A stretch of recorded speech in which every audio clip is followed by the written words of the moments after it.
नमस्कार दोस्तों, स्वागत है आपका मेरे YouTube चैनल वोकैब मास्टर में। तो आज हम इंग्लिश का बहुत ही इम्पोर्टेंट टॉपिक पढ़ेंगे जो कि नए एसएससी एडिक्विटी पैटर्न में लगातार पूछा जा रहा है और वो है फिगर्स ऑफ स्पीच। हिंदी में कहे तो अलंकार। तो चलिए शुरू करते हैं। तो इंट्रोडक्शन देखते हैं इसका। ये सेंटेंस देखिए, द क्लासरूम वॉज अ जू टुडे। तो क्या सच में मेरे कहने का मतलब ये था कि क्लासरूम्स में एनिमल्स आ गए थे? जी नहीं। When words are used in a creative way to give special effect, then it is called a figure of speech. Exams में ऐसे क्वेश्चंस कैसे बनते हैं देखिए, इसमें डेफिनेशन पूछ सकता है, मैच द फॉलोइंग के रूप में पूछ सकता है, या किसी सेंटेंस में पर्टिकुलर फिगर ऑफ स्पीच को आइडेंटिफाई करवा सकता है क्वेश्चन में। तो चलिए पहला फिगर ऑफ स्पीच से शुरू करते हैं हम। पहला फिगर ऑफ स्पीच है सिमिली यानी कंपैरिजन, जिसमें लाइक और एस जैसे वर्ड्स का यूज़ किया जाए। इसको सेंटेंसेस की मदद से समझते हैं। Her smile is as bright as sun. इसमें उसकी स्माइल को सन की ब्राइटनेस से कंपेयर किया गया। नेक्स्ट देखिए, her eyes shine like stars. इसमें आइज का स्टार्स की शाइन से कंपैरिजन है। नेक्स्ट देखिए, he is as brave as a lion. इसमें लायन से कंपेयर किया गया है ब्रेवरी को। अगला सेंटेंस देखिए, the water was as cold as ice. तो इन सब सेंटेंसेस में कंपैरिजन किया गया है और हर एक सेंटेंस में लाइक और एज जैसे वर्ड्स का यूज़ किया गया है। तो यही इसकी ट्रिक है, जहां आपको लाइक और एज दिखे सेंटेंस में और कंपैरिजन किया जाए तो वो है simile. Next figure of speech है मेटाफर। तो मेटाफर में डायरेक्ट कंपैरिजन देखने को मिलता है और लाइक एंड एज जैसे वर्ड्स का यूज़ नहीं होता है। इसमें डायरेक्टली कंपेयर किया जाता है। एग्जाम्पल देखिए, time is a thief that steals our moments. इसमें टाइम को डायरेक्टली थीफ कहा गया है जो मोमेंट्स को स्टील करता है। Next, the classroom was a zoo. Direct comparison है क्लास का जू से। नेक्स्ट देखिए, his words were a dagger to my heart. उसके शब्द छुरी के जैसे सीने में चुभ रहे थे। डायरेक्ट कंपैरिजन है। लास्ट सेंटेंस देखिए, he has a heart of gold, यानी वो दरिया दिल आदमी है। तो इन सब सेंटेंसेस में डायरेक्टली कंपेयर किया गया है दो चीज़ों को और लाइक और एज जैसे वर्ड्स का यूज़ नहीं किया गया है कहीं भी। तो इसी से आप इसको याद रखिएगा, metaphor. Next figure of speech है पर्सोनिफिकेशन। तो इसमें ह्यूमन क्वालिटीज़ दी जाती है नॉन लिविंग थिंग्स को और सेंटेंस में यूज़ किया जाता है। इसमें देखिए, the wind whispered through the trees. तो जो विस्पर करने की जो क्वालिटी है वो ह्यूमंस में होती है या फिर लिविंग थिंग्स में होती है। तो विंड विस्पर करना मतलब उसको ह्यूमन एट्रीब्यूट दिया गया है। आगे देखिए, the sun smile down on us. तो सन का स्माइल करना, स्माइल एक एट्रीब्यूट है जो ह्यूमन क्वालिटी है कि हम एक दूसरे को देख के स्माइल करते हैं, वैसे स्माइल करते हैं। और ये सन जो एक नॉन लिविंग थिंग है उसको दी गई है ये क्वालिटी। अगला देखिए, opportunity knocked his door. Opportunity एक नॉन लिविंग थिंग है और इसको ये नॉक करती है डोर पे, तो ये ह्यूमन क्वालिटी दी गई है, पर्सोनिफाई किया गया है इसको। The leaves danced in the wind. तो लीव्स के उड़ने को डांस से कंपेयर किया गया है जो एक ह्यूमन क्वालिटी है, डांस करना। तो इसमें ट्रिक इसको ऐसे याद रखेंगे कि मान लीजिए the wind whispered through the trees, तो मतलब आपको क्वेश्चन करना है, तो ये करना है कि विंड सही में विस्पर कर सकती है क्या। तो अगर आता है आंसर नो, तो इसका मतलब पर्सोनिफिकेशन है, उसको ह्यूमन क्वालिटीज़ दी गई है। तो इसी से आप इसको याद रखिएगा। नेक्स्ट फिगर ऑफ स्पीच है एलिट्रेशन। तो इसमें simply repetition of same sound होता है या फिर वर्ड्स के बिगिनिंग जो होते हैं वो सेम वर्ड्स होते हैं। एग्जाम्पल देखिए, sea she sells she shells on the sea shore. तो देखिए इसमें एस एस एस हर जगह एस आ रहा है, तो आपको एक साउंड आ रहा होगा एस वाला। अगला देखिए, Peter Piper picked a pack of pickled papers. तो देखिए हर एक वर्ड में पी शुरू का स्टार्टिंग का है और रिपीट हो रहा है वो। अगला देखिए, बिजी बीज बज्ड बाय द ब्लूमिंग बश। हर एक वर्ड में बी स्टार्टिंग में आ रहा है, तो रिपीटिशन हो रहा है बिगिनिंग ऑफ वर्ड्स में। अगला देखिए, the sly snake slithers slithers slowly in the sand. इसमें देखिए एस एस एस, हर जगह एस आ रहा है बिगिनिंग ऑफ वर्ड में। तो सिंपल है इसका, जहाँ भी सेम साउंड या फिर सेम वर्ड्स रिपीट हो उसमें कहेंगे एलिट्रेशन। एलिट्रेशन यानी repetition of words. Next figure of speech है हाइपरबोली। तो इसमें एग्जैजरेशन यूज़ किया जाता है सेंटेंसेस में एक अच्छा इफेक्ट देने के लिए, बढ़ा चढ़ाकर बताने के लिए। तो ये हाइपरबोले को अतिशयोक्ति अलंकार कहते हैं, मतलब हर एक चीज़ को बढ़ा चढ़ाकर पेश करना या बताना। तो देखिए, I have told U a million times. तो मिलियन टाइम्स एक ये एग्जैजरेट किया गया है सेंटेंस में कि मैंने मिलियन टाइम्स बोलने के लिए आपको पता नहीं कितने दिन लग जाएंगे। तो अगला देखिए, she is faster than lightning. तो उसको लाइटनिंग से भी फास्टर कहा गया है। तो इससे हम क्या निकाल सकते हैं कि वो बहुत फास्ट है, लेकिन उसको एग्जैजरेट किया गया लेकिन लाइटनिंग से भी फास्ट है।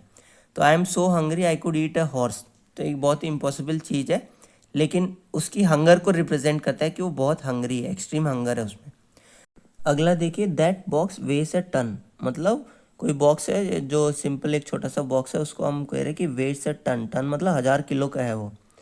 तो इसमें एग्जैजरेट किया गया है। इसका कहने का मतलब है कि बॉक्स बहुत भारी है, लेकिन इसको स्पेशल इफेक्ट देने के लिए ऐसे यूज़ किया गया। तो इसमें क्या ट्रिक है, अगर कोई चीज़ इम्पॉसिबल लगती है और ऐसा लगता है कि उसको बढ़ा चढ़ा कर पेश किया गया, एग्जैजरेट किया गया, तो उसमें हाइपरबोलिक फिगर ऑफ स्पीच होगा। नेक्स्ट है ऑक्सीमोरॉन। तो इसमें क्या होता है, टू ऑपोजिट वर्ड्स है टुगेदर होते हैं, जैसे ठंडा गर्म, ऐसे हिंदी में अगर इसको कहेंगे तो ऐसे ऑपोजिट वर्ड्स है जो वो एक साथ यूज़ किए गए हैं। इसमें देखिए, बिटर स्वीट मेमोरीज, बिटर और स्वीट दोनों का एक ही साथ इस्तेमाल किया गया। अगला है deafening silence filled the room. तो इसमें भी देखिए, डेफनेस जहाँ सुन नहीं सकता और साइलेंस बोल नहीं सकता, मतलब साइलेंस मतलब बहुत ही शांत है, कोई कुछ बोल नहीं रहा है। तो दोनों जो ऑपोजिट वर्ड्स है उसको एक ही सेंटेंस में यूज़ किया गया। अगला देखिए, he was a wise fool. Fool wise भी बोल रहा है और उसको फूल भी बोल रहा है। She gave a clearly confuse explanation. उसने एक्सप्लेनेशन भी दिया है लेकिन वो कन्फ्यूज एक्सप्लेनेशन है। तो इसमें क्या है, दोनों ऑपोजिट चीज़ें वर्ड्स में यूज़ की गई है। तो अगर ऐसा किसी सेंटेंस में होता है तो उसको बोलेंगे oxymoron. Next figure of speech है आयरनी। तो इसमें क्या होता है, ऑपोजिट मीनिंग होते हैं और अनएक्सपेक्टेड ट्विस्ट होते हैं। आयरनी यानी विडंबना होती है जो भी वाक्य या सेंटेंस यूज़ किया गया। देखिए, a fire station Burns down.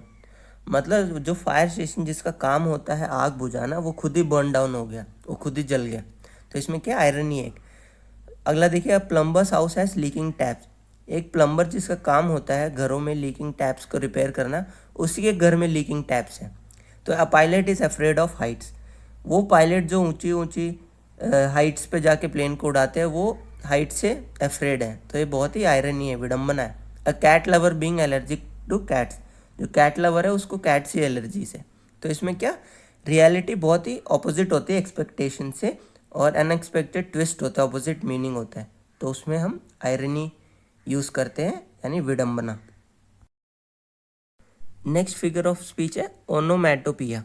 तो इसमें सिंपली क्या है, वर्ड्स होते हैं वो जो साउंड को इमिटेट करते हैं, साउंड के वर्ड्स होते हैं। इसमें देखिए, द बीज बज द गन वेंट बैंग। बीज बज, बज एक साउंड है। तो the clock tick talked all night. Tick talked मतलब टक टक टक क्लॉक ने किया, उसकी जो मूविंग हैंड्स होती है उसका साउंड प्रोड्यूस किया। The rain began to patter on the roof. Patter, patter एक साउंड है। तो the ball hit the wall with a loud bang. Bang ये साउंड है, बैंग करना, थप थप। तो इसमें क्या है, बहुत सिंपल है, साउंड के वर्ड जहाँ भी आपको दिखे वो है onomatopoeia. Next figure of speech है पन। तो पन में क्या होता है, प्ले ऑफ वर्ड्स होते हैं फन और विटी तरीके से। सिंपल क्या है, पन is a joke that usage a word in a clever और अ फनी वे। तो उस वर्ड का 2 डिफरेंट मीनिंग्स हो सकती है, और यूज़ क्यों किया जाता है, ताकि वो बेटर साउंड करे अनदर वर्ड के साथ। एग्जाम्पल देखिए, I used to be a banker but I lost interest. Next देखिए, reading while sunbathing makes you well read. Next देखिए, time flies like an arrow, fruit flies like a. इसमें ये complete नहीं है sentence, देखते हैं अगला देखते हैं। I wanted to be a surgeon but I didn't have guts. तो आपको सर्जन बनना है, तो सर्जन बनने के लिए आप में बहुत कॉन्फिडेंस और ये सब होना चाहिए, लेकिन उसमें डिफरेंट मीनिंग क्या है, आई डिडंट हैव गट्स, मेरे में हिम्मत ही नहीं थी। तो इसमें क्या है, वन वर्ड होता है और टू मीनिंग्स यूज़ किए जाते हैं, इसकी यही ट्रिक है। तो प्ले ऑन वर्ड्स है, फनी और विटी तरीके से। अगला पार्ट ऑफ स्पीच है सेनेक्डेगी। इसमें क्या है, पार्ट रिप्रेजेंट्स द होल। कोई भी ऐसा वर्ड यूज़ किया गया है जो एक होल चीज़ को रिप्रेजेंट करेगा। एग्जाम्पल देखिए, ऑल हैंड्स ऑन डेक। तो हैंड्स क्या रिप्रेजेंट करता है, सारे सेलर्स को, मतलब सारे सेलर्स डेक पे आ जाइए और मदद कीजिए। He has many mouths to feed. तो माउथ्स मतलब लोग, पीपल, चिल्ड्रन। अगला, India won the match by 6 wickets. अब इंडिया से क्या रिप्रेजेंट होता है, इसमें इंडियन क्रिकेट टीम को रिप्रेजेंट किया गया। I need a head count by morning. तो हेड मतलब होल पर्सन, हेड काउंट, सारे जितने भी लोग हैं उनका हेड काउंट चाहिए मेरे को। तो इसमें क्या ट्रिक है, कोई वर्ड ऐसा होगा जो सारे रिप्रेजेंट करेगा, पूरे होल कम्युनिटी या होल चीज को। तो सेनेक्डेकी। तो चलिए अब हम एक क्विक रिकैप करते हैं जो भी हमने पढ़ा है। तो सिमिली, जहाँ भी लाइक और एस का यूज़ हो उसे सिमिली कहेंगे। जहाँ भी हिडन कंपैरिजन हो, जहाँ डायरेक्टली कंपेयर किया गया हो without using like and S, उसमें मेटाफर। तो नॉन लिविंग थिंग्स को ह्यूमन क्वालिटीज़ देंगे तो पर्सोनिफिकेशन। तो साउंड का रिपीटेशन होगा तो एलिट्रेशन। एग्जैजरेट, बढ़ा चढ़ाकर बात की गई होगी तो हाइपरबोले। ऑपोजिट्स, ठंडा गर्म जैसे वर्ड्स एक साथ यूज़ किए गए तो ऑक्सीमोरॉन। ऑपोजिट रियलिटी हो तो ओनोमैटोपियोई। अगला है वर्ड प्ले। अगर वर्ड प्ले होगा तो उसमें क्या है, पन यूज़ किया गया। तो ये आप लोग के लिए कुछ प्रैक्टिस क्वेश्चंस हैं। तो इसमें टोटल 8 सेंटेंसेस लिखे गए। तो आप कमेंट सेक्शन में सेंटेंस और उसका कौन सा फिगर ऑफ स्पीच है ये आइडेंटिफाई करके लिखिएगा। तो दोस्तों, अगर आपको कंटेंट और वीडियो अच्छा लगा हो तो प्लीज़ लाइक शेयर सब्सक्राइब कीजिएगा और बेल आइकन ऑन कर दीजिएगा, ताकि जो भी वीडियोज़ आए तो आपको उसको नोटिफिकेशन मिल सके। तो थैंक यू सो मच।